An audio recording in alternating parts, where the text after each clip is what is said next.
Hello everyone, welcome to another episode of the Daily Gwei Refuel, where I recap the latest news in the Ethereum ecosystem. I'm your host, Anthony Sassano, and today's the 15th of September 2023. Alright everyone, let's get into it. So the 15th of September means that it is the 1 year anniversary of the merge. It's already been 1 year, crazy, right? I put out this tweet just before basically celebrating the 1 year anniversary with a few metrics here. So since the merge, we've burned almost 1 million ETH. So about 980,000 ETH was burned. And I think that the net issuance is like negative 300,000. That's the kind of like supply of ETH going down because of the burn offsetting the issuance. And as well in that same time frame, 11.6 million ETH was staked, which equates to an additional 362,000 new validators coming online on the Beacon chain. So obviously a lot of healthy stuff going on with Ethereum staking. And as I said here, the markets have been bearish over the last year, but the Ethereum ecosystem has never been more bullish. And it's not just the staking ecosystem, of course, it's everything, like layer twos, all the general stuff that I talk about on the refuel from day to day. And yeah, I mean, we really are kind of laying those foundations for the next bull market. But I can't believe it's already been a year, honestly. It feels like yesterday, to be honest, even though some people will say, oh, well, this year, has felt so sluggish because the markets have been so, I guess, down and up and not really doing much, and the crab market that we talk about. And there's been like a slew of negative news from regulations to other things. And the only kind of light that people seem to latch onto is like the ETF stuff. But that's broader crypto to me. Like when it comes to the Ethereum ecosystem, I mean, I've done an episode almost every weekday of this year, right? Going over the technology side of the crypto ecosystem, obviously specifically Ethereum here, and it's just been up only, really. And I mean, I've been doing this for years and it's been up only. So yeah, personally, I don't really feel the sluggishness. I always feel like there's things to get excited about, things to cover, things to dive deep on. And I'm sure a lot of you feel the same way. And the Daily Gwei Discord channel is always popping off. So yeah, I'm having a lot of fun, obviously. But yeah, I can understand why some people may feel like it's already been like a year, whereas I don't. I feel it feels like yesterday to me there. But yeah, I guess like you'll see a bunch of people posting stuff on Twitter today around this and things like that. So keep an eye out for that. But yeah, here's to another year of Ethereum on proof of stake. All right. So, and also before I jump into, so I've got a mini rant lined up for today. But before I jump into that, I just wanted to give a quick shout that the Holesky, or I keep pronouncing it different ways. I remember saying this, that I would keep pronouncing it different ways. I say Holesky, then I say Holesky, and then I say Holeshky. There's different pronunciations here, so if you hear me saying any of those three, I'm referencing the same thing. But that public testnet is going live in, 2 hours from when I'm recording this? So it'll probably be live by the time the episode goes out, and you can actually monitor this at this link here. I mean, it's probably going to be irrelevant by the time the episode goes out. But yeah, that public testnet is going live today with 1.5 million validators. So the biggest Ethereum public testnet in Ethereum's history. And then Girly, it's replacing Girly, but Girly will be kind of phased out towards the end of the year, I believe. So yeah, still got a few months left there of Girly. But yeah, Holesky, Holeshky should already be live by the time you guys are watching this episode, or near live watching this episode. All right, so actually, where's my rant? I think it's here. Yeah, okay, my rant is here. So I'm going to move the rant over here because I think it's important for me to get this out of my system before we move on to some other things. And this is going to be a very ETH kind of like core dev heavy episode today. I think I've actually only got like one or two other things that are not core dev related. But yeah, the reason why I say there's going to be a bit of a rant today is because we had the latest AllCoreDevs call that I mentioned yesterday. That happened. And that EIP that I was talking about around the churn limit. So EIP, I believe it's 7514, got approved for Dencun. And so did another EIP 7516, which is adding a Blob base fee opcode here, which is a purely technical change. There's nothing controversial about that in my mind. And it is definitely needed as kind of like a sister EIP to EIP 4844. But what I'm really concerned about is EIP 7514. Now, this is going to be a bit ranty, but I'm going to give a bit of technical background here before I start my rant. So what exactly is EIP 7514? Well, it was an EIP that was proposed not too long ago, I think maybe a couple months ago, maybe not even that, right? It's very, very fresh. have it as an EIP, and it proposed to add a max epoch activation churn limit. So right now, when validators are entering the Ethereum beacon chain, 12 validators can enter per epoch. So there was debate around basically pausing this at 12 as part of a previous EIP, or reducing it, pausing it at 12 and also pausing the exit queue as well. But then this new EIP replaced that old one, and it only affects the entry queue. It does not affect the exit queue. So what happened was basically that EIP 7514 got approved, and the churn limit is going to be set to 8. So essentially, we're actually reducing the current churn limit from 12 to 8. Now, the reason why this was done is actually technically sound. I actually do think that this EIP is necessary generally, but my main issue with this EIP is how fast it happened and how it has a definite negative consequences in my eyes that haven't been discussed enough, and I don't think the community had enough input on this before it was approved. I feel like it was rushed in, honestly, and I kind of like try to keep up as much as I can with the core dev stuff and try to, not get involved too much if I don't feel there's a reason to get involved with anything, or not try to kind of like spread, it's not FUD, but like spread kind of dissent against decisions that are made. But this is something that I feel really strongly about. So yeah, this EIP, as I said, it's part of the Dencun upgrade.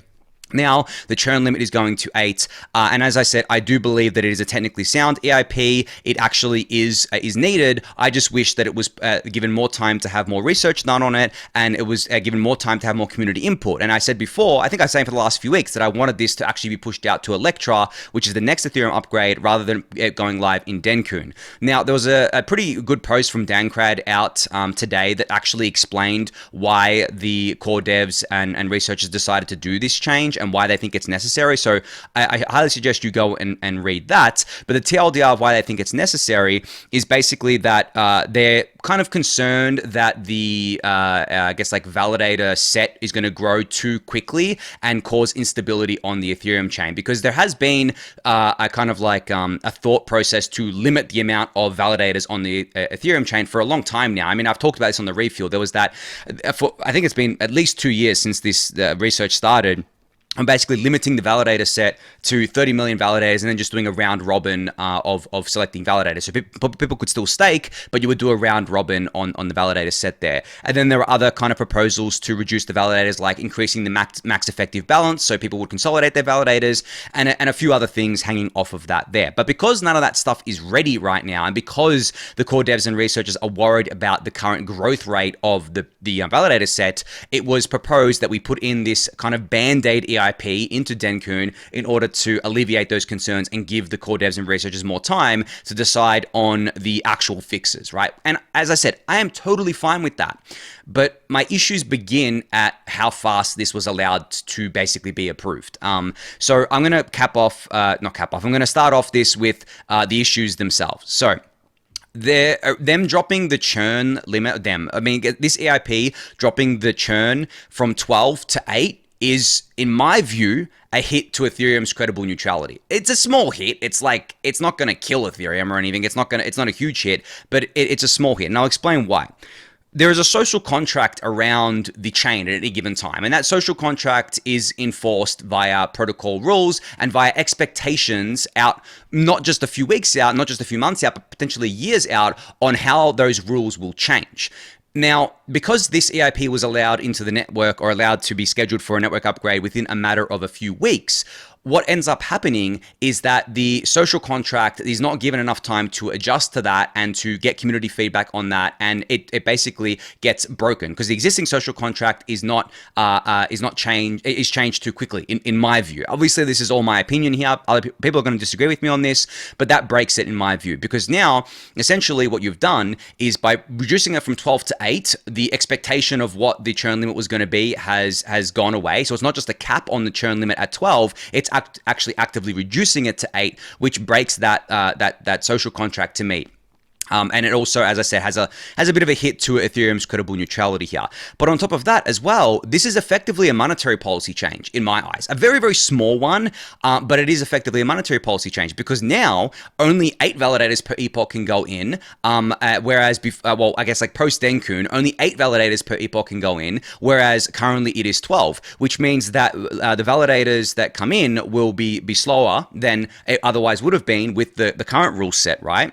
And that means that I guess like issuance goes down essentially. It doesn't go down, but it doesn't it doesn't go down. It increases at a rate that is less than it would have been without this update there. Now, honestly, this is not a huge deal to me. I don't think it's kind of like a big monetary policy change, and honestly, it still fits in with Ethereum's stated monetary policy of minimum necessary or minimum viable issuance, where essentially we only issue enough ETH that is minimally viable to secure the network. And really, in this sense, we still are kind of like sticking by that. So I think that's fine.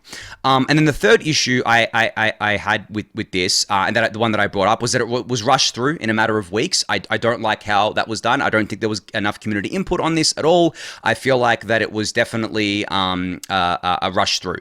And then fourth, I actually don't consider this to be a critical thing to get into the network in Dencun. I actually believe it could have been pushed out to a lecture because, and this goes back to what I was saying at the beginning, where the justifications given for doing this EIP to begin with was because there was concerns around the validator set growing too quickly. Now, what are these concerns based on? Well, of course, they're based on the fact that we've added a lot of validators recently, right? Post withdrawals, the validator entry queue went up to like 90,000, stayed there for a bit, but since then it has been trending down. Now, I believe this entire EIP is basically just based on that, really, at the heart of it. It's based on that kind of relatively short period of time that we've had where the deposit queue was so large and so full, and the only reason in my mind about why that happened was because we had withdrawals, right? We had withdrawals in April. That was a massive de-risking event for the Beacon chain and for Ethereum, and more people wanted to stake. But not only that, people were reshuffling their stake.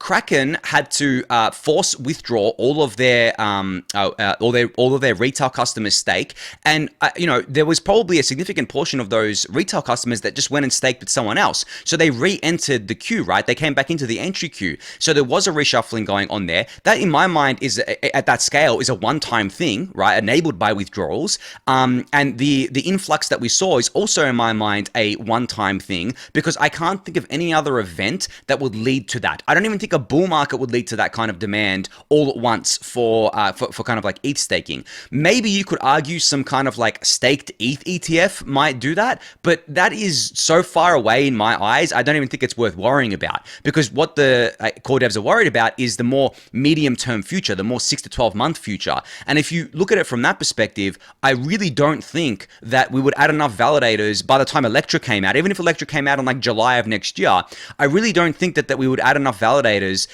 where it would cause the network to become unstable. So that's my view of things. Maybe I'm wrong here. But Dancrad, and the reason why I say that I think this was the impotence for this EIP was that Dancrad actually put a little sentence here in his post where he said, if the deposit queue remains full, we're looking at 50% of all ETH stakes by May 2024, escalating to 75% by September 2024, and potentially 100% by December 2024. This is based on nothing in my eyes. This is literally, honestly, this entire sentence, I read it and I was like, wow, this is just shocking to me. This is, as I said, this sentence is based on the assumption that the deposit queue is going to act like it has over the last few months since withdrawals was enabled. In my mind, this is not even based in reality, because there's no way that the deposit queue is going to remain full until May 2024 here, when it's been coming down over the last few months. It went down from 90,000, now it's at 35,000. We're literally kind of churning out or churning in all those validators already, and within 2 weeks, I think, the queue is going to be zero, unless we get like a massive influx again, which, as I said, I don't expect to happen. So giving these numbers here, in my mind, is not a justification for anything. This is just assumptions, and these are shaky assumptions at that. So if these are the assumptions that the core devs and researchers were working off in order to rush this EIP through, I don't think that is a good way of going about it. And that really is at the heart of, I guess, like the whole issue for me, is that I believe that this EIP was rushed through based on shaky assumptions, based on not enough research and not enough, I guess, like community input.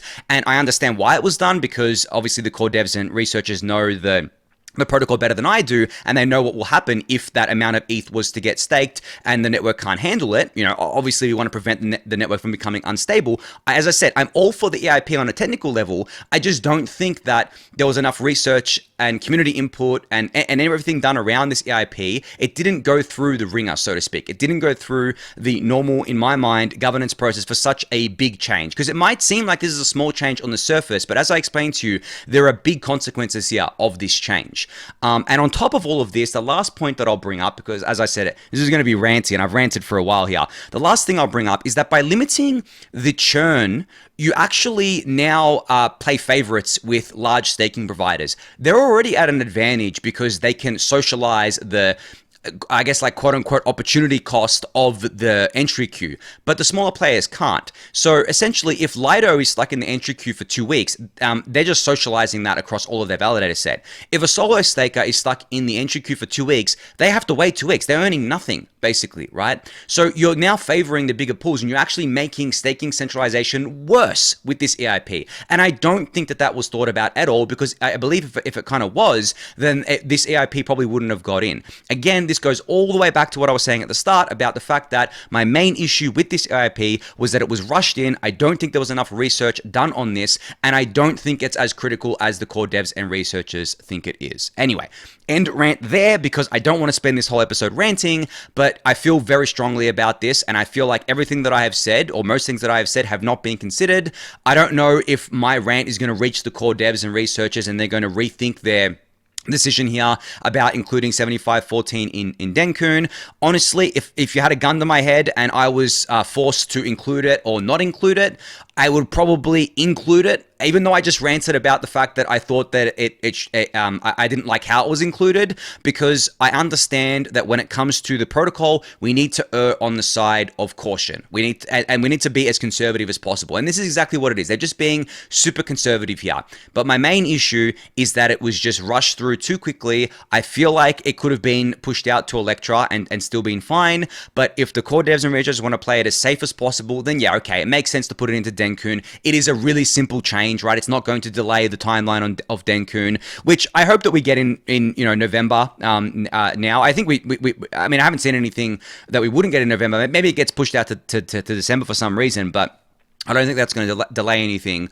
But yeah, that's my rant on that one there. But as I said, please go read Dankrad's post. It's actually full of a bunch of great information. Besides that sentence that I pointed out that I didn't like, the rest of the information's great. It's not too long of a read, and it gives kind of the justification around why this change was made and why it was done kind of last minute here. I mean, the big reason is that none of the other solutions are ready, guys. Like the max effective balance increase is not ready. It's still in research phase. The validator cap thing, it might not even happen, because if we increase the max effective balance of all the validators, you don't need the cap, because it logically follows that a lot of the stake will just consolidate. A lot of the validators will consolidate, and all that stake will consolidate into a much less set of validators, rather than the reality that we kind of live in today, where there's lots of validators, which is, if it was to double from here, it would potentially cause the beacon chain to become unstable. And this goes back to actually to the Holesky testnet. There's a whole reason why they're launching the Holesky testnet is to actually test these assumptions as well. So a lot of the research is being done around this already, but as I said, I don't think that the EIP had enough time to bake. I feel like it got ripped out of the oven. It's like some half-baked kind of potatoes, tastes gross. That's maybe a loose analogy, but that's how I feel about that there. But anyway, we'll link all the relevant stuff in the YouTube description below for you to check out.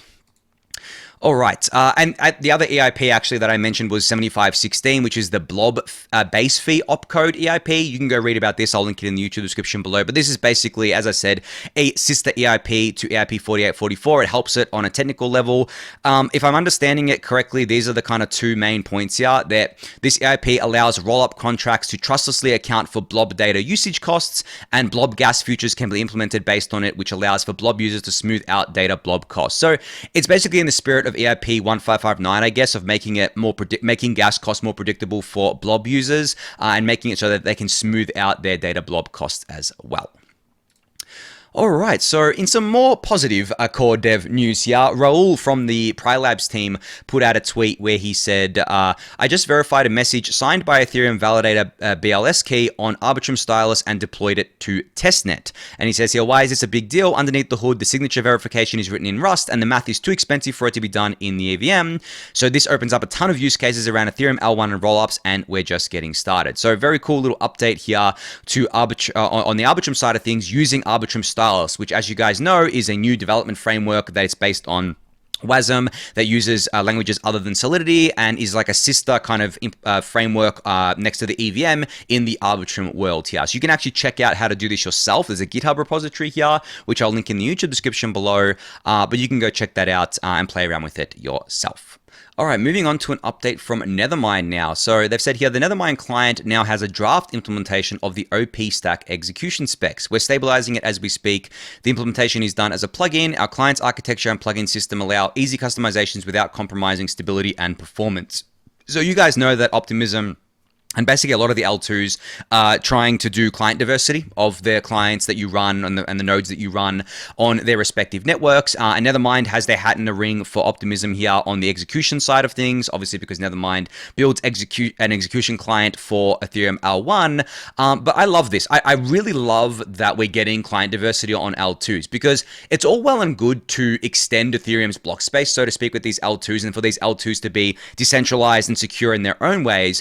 But really, at the heart of, I think, a lot of the Ethereum ecosystem is diversity. And client diversity is critically important to Ethereum L1. And I believe that it is critically important to anything that is essentially, when you really boil it down, anything that is a blockchain. Because for example, the same thing can happen in L2 that can happen in L1 around liveness, where essentially one of the clients could have a bug in it and it goes offline. Well, you want there to be able to be other clients that can stay online or be online in order to prevent against the network potentially going down or anything like that. And it's not just the full node, it's also things like sequences and stuff like that. And it's also the fact that you want to distribute out the developer kind of load, so to speak. So it's not just OP Labs developing all the Optimism software here. It's also various teams around the world doing it. And they're doing this with the OP stack overall as well. And the other L2 teams are doing this too, where they're basically pushing stuff out and encouraging different teams around the world to develop these things and also giving grants for them too.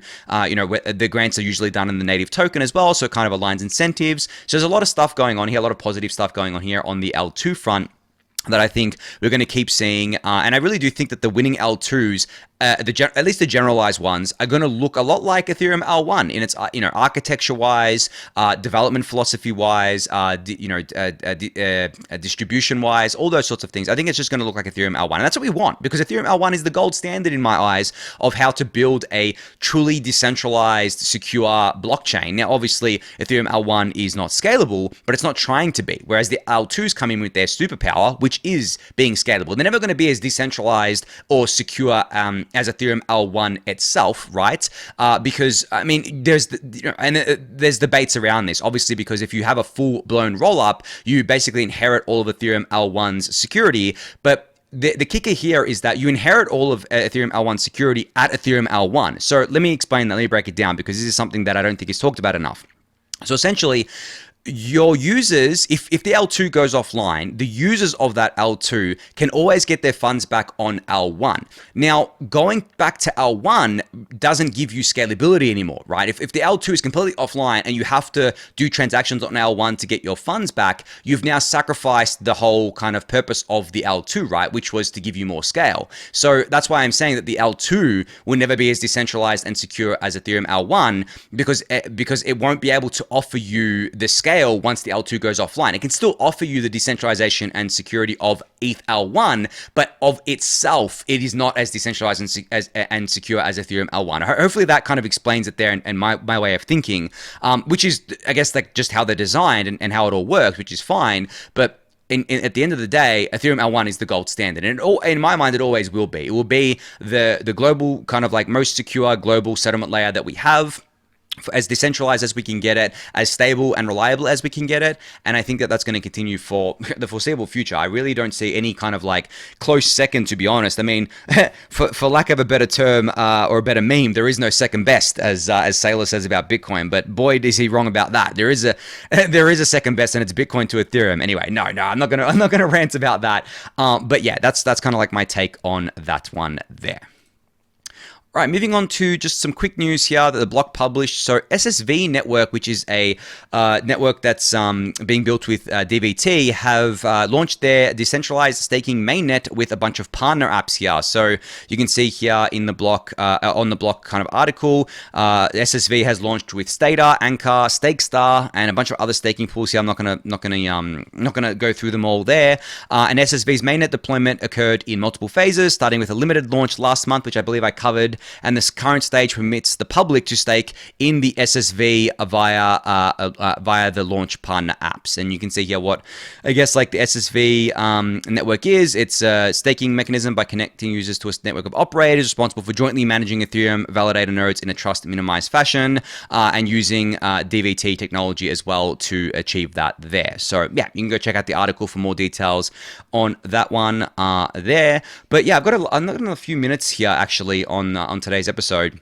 But I wanted to quickly talk about something else. And this is not market talk. I usually do market talk when I have stuff left to talk about. But no, this is not market talk. This is talk about, I guess, like the general future of Ethereum from like a really high level perspective. I think that my rant before about this EIP being rushed in and about how I didn't like that, and about how I think that, you know, there wasn't enough research or community input done here.